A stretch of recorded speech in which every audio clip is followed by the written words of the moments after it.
Hey,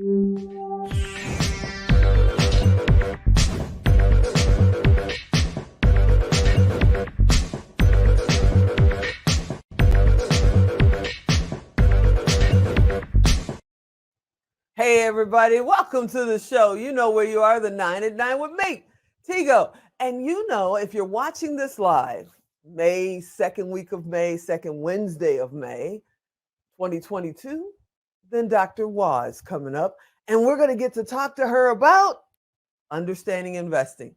Yeah, we're going to go a little deep in a really fast time. So sit right there. We'll be right back.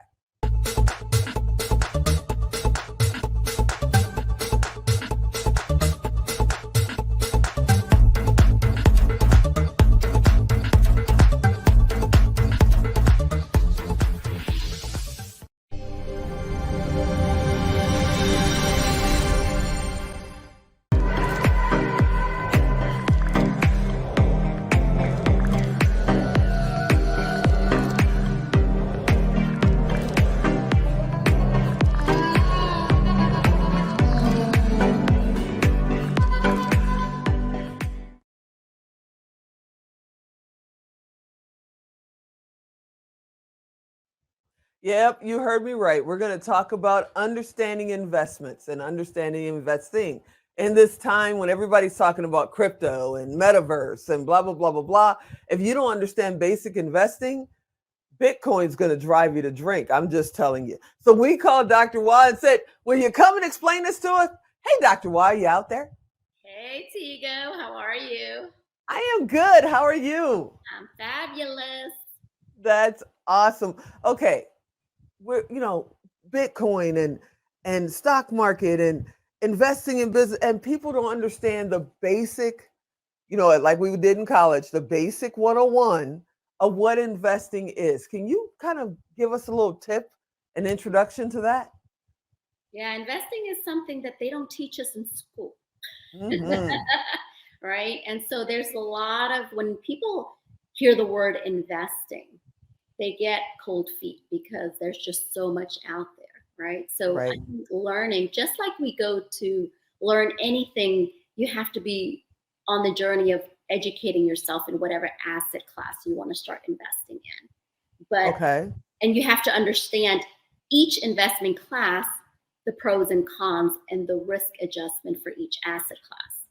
And so when you're investing, and I have a very, Jaime and I have a very diverse approach to how we invest and really have our money work for us.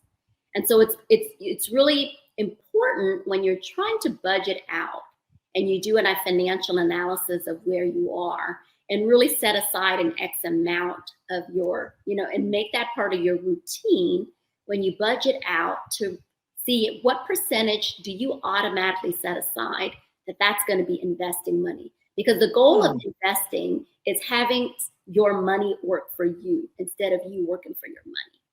And so learning the different, there's a lot of shiny objects out there in the world Oh, of yeah. investments. Everywhere there's an opportunity to invest. Some are good, some are bad, some, they're just all over. So my biggest thing about investing in whatever you want to invest in is properly educating and getting your get around an expert who is successfully actually doing it in that space and really understand before you invest in that. So when we talk about stock markets, right, and you're hearing a lot about crypto, you hear a lot about real estate. I mean, there's a lot of different things that you can invest your money in. So I always encourage people to at least learn the asset class specifically in what you're investing in and its reputation and its trust with someone that who's in the space. Now, you mentioned earlier, and it's so true, they don't teach this in school. I didn't get it between geometry and trigonometry. There was no investing class in between. But then again, I graduated a long time ago, so hopefully it's better now. But when people are deciding, how do they first start? Do they go, oh, I love real estate, so I'll research that? Oh, crypto sounds good, I'll research that? Or should they reach out to a certain kind of individual? How do they get started in the very, very first steps? So it first depends on how much money you have to start with in the world of investing, right? And it also depends on your risk tolerance, your age, and kind of what the long-term goal in the investing world is. So most people will start off, usually if you're at work and you have a 401k where they match it or something like that, Right, and you can set right. a small amount on the side. But that's kind of the traditional way that we've been taught, like, hey, go ahead and maximize and use that. Roth Hmm. IRAs, we're taught a little bit about that. But the real estate world is a world that we hear a lot of wealth. 90% of wealth somehow is in the real estate asset. But that's one of the biggest asset classes that people just want to dip their feet in and get kind of lost in because it's so diverse in the real estate space. So the Right. first question is, if you're investing into the real estate space, do you want to be active or do you want to be passive?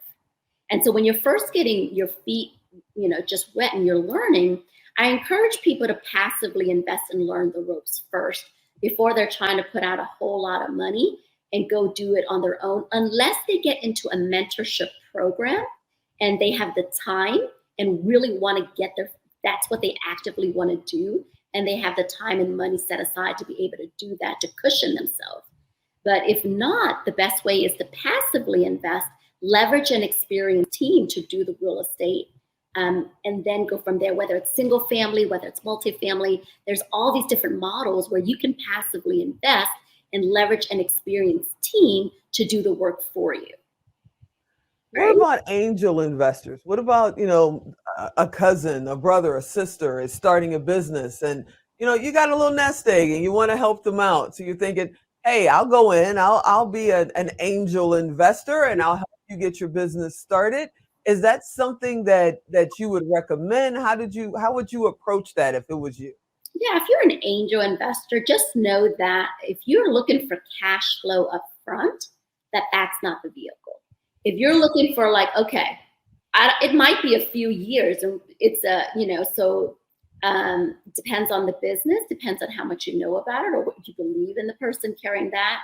So it's kind of more like, yes, you can have a high reward if they go public or something with the company, but it just don't try to depend on that money for any cash flow. So if you're like, well, I don't care about cash flow and I don't really need that money for it, even if it took 5 or 6 years, I'm okay with that money sitting there. And if it's a small amount or whatnot, and can potentially be a large amount, then that's something that you have to see that may be. But you have to really, there's a lot of angel investor opportunities. We do a few of them. We're angel investors, but we have to really believe in the person, number one, and then the product or whatever services they're providing, number two. But I always invest in the person. Let's go on the other end. Because I've realized I've heard this a few times over the last couple of months where people are taking their full pension in a single check. They're not doing it monthly over time. They want all their money now. And they're finding themselves with a good little stack of money. And now they want to figure out how to be, a part of a venture capitalist group or part of a hedge fund or, be on the much higher end scale. How do you research that? Is that something that you need to grow into and not just jump into? Because you can lose your old pension, right? You can. So that's a high risk, when you're taking your pension and you're depending on that, and you're putting it, if you're putting a big chunk in all in one basket in one egg, that's really a risky. That's, I would consider that a risky investment, right? Because if you're a venture capitalist, it can do well, but then it can be very slow. Mm. So I like to spread I like tangible assets. I like things that I already know numbers exist. Historical is there, it's stabilized. I know I'm going to get cash flow. I know it's going to appreciate. I know I'm going to get tax advantages like right now. And so I like to have a lot of my portfolio into the real estate space, but I am a venture capitalist. I am in crypto. I am in stock. I am in a lot of different things. But I know that I don't need that money at this time. And I know if those go south and I lose all of it potentially, then I will be Mm. okay.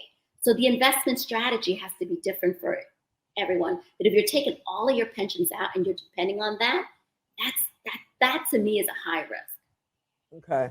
Okay. I totally understand it. And Alan already threw up the 2 minute warning. I swear his clock is fast. So I know the 1 minute warning is coming very, very soon. And before I let you get out of here, can you tell them how do they get in touch with you if they want to find your book, if they want to find about your practice or your real estate investments, how do they get in touch with you? They can find me on passivewealth23.com. Passivewealth23.com. Okay, see, there's that 1 minute warning. I knew it was coming. He's so quick on the draw. So thanks, Dr. Wall. I can't wait to see what's going to happen next month, because now we talked about raving fans. We talked about understanding investment. Ooh, what's coming in June? I can't wait to see. Thanks so much for hanging out with me today. Thank you, Tigo. Hey, everybody. I hope you enjoyed this episode. As always, I hope you'll come back next time, especially the second week in June, because who knows what the good doctor is going to share with us then. And, go to tigodirect.com. If you did not get the web address, type in her name, type in investment. She'll come up. There's a little box. Send her a private message. She can reply to you. Okay, as you know, I'm Tigo, and I'll talk to you next time.